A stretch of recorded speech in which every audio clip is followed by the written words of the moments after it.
ешқашан балық аулауды ұнатпағам. Яғни бірнеше сағат бойы балықтың ілгекке түскенін күтіп отыру ол ақымақтық деп ойлаймын. Яғни бір ақымақ күтіп отырады, ал екінші ақымақ болса, бұл ілгекте тұрған құртты жегісі келеді. Ал мен бұны мүлде түсінбеймін. Бірақ та әкем бұны стресске қарсы, яғни өзін керемет сезінеді. Бірақ та бұл маған басқаша әрекет етеді.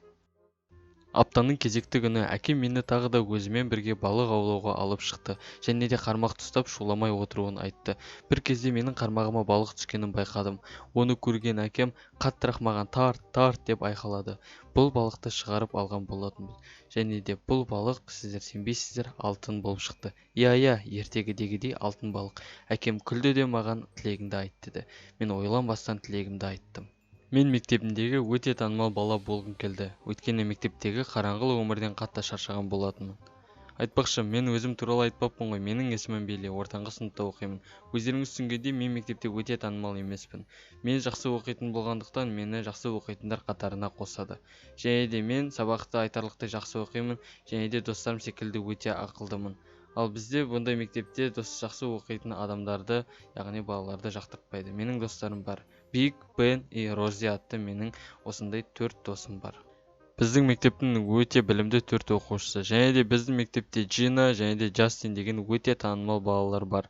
Бұлардың мінездері өте ауыр болғанымен, бет-әлпеттері өте әдемі болып келеді. Сондықтан да бұлармен барлығы суретке түскісі келіп, және де қастарында бір күн болғысы келеді. Менің де арманымның бірі Джинаның қасында бір күн болу. Яғни бұл менің ойымдағы арманым болатын. Өйткені мектептегі ең әдемі және де бай адам болу менің арманым болған. Әкем маған бұл балық ерекше болғандықтан бұны сақтап қоюды ұйғарды, және де оны аквариумға салып қойдық. Кешкісін тамақ ішіп болып ертерек жатып қалдық. Таңертең ертесіне тұрған бойда мен өзімді біртүрлі сезіне бастадым. Яғни күндегіше емес. Және де тезірек таңғы асымды ішіп мектепке қарай асықтым.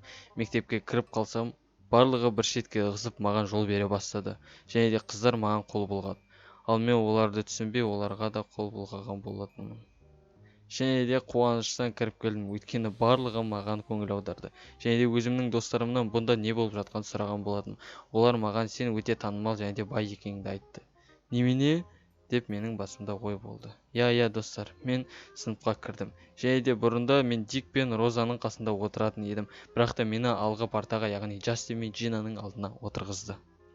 Олар маған қол бұлғады. Және де мен оларға қол бұлғап, бұнда не болып жатқанын білмедім.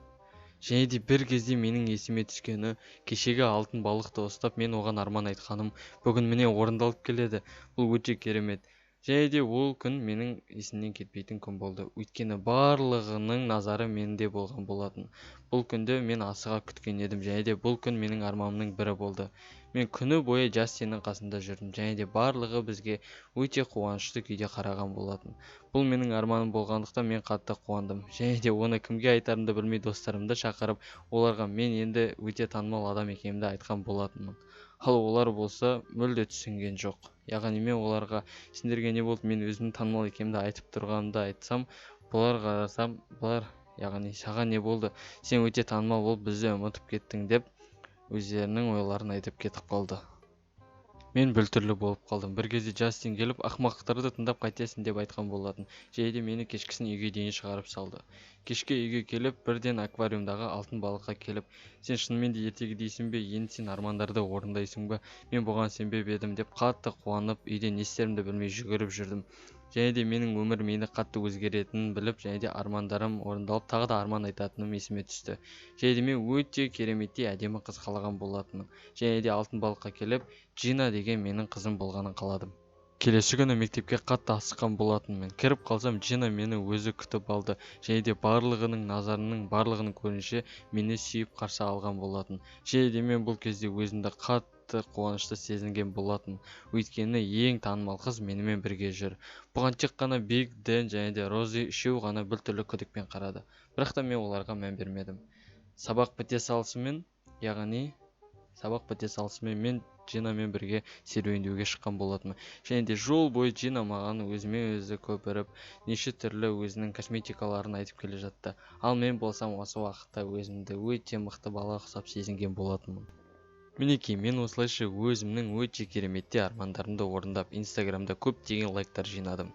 Бұл менің ең күшті күнім болды. Достым, сенің де өзіңнің басынан өткен қызықты оқиға болса, немесе балық аулаудағы қызықты жайттар болса, комментарияға жаза кет. Ал сендермен болған мен, бұл менің өмірім арнасы. Сау болыңыздар.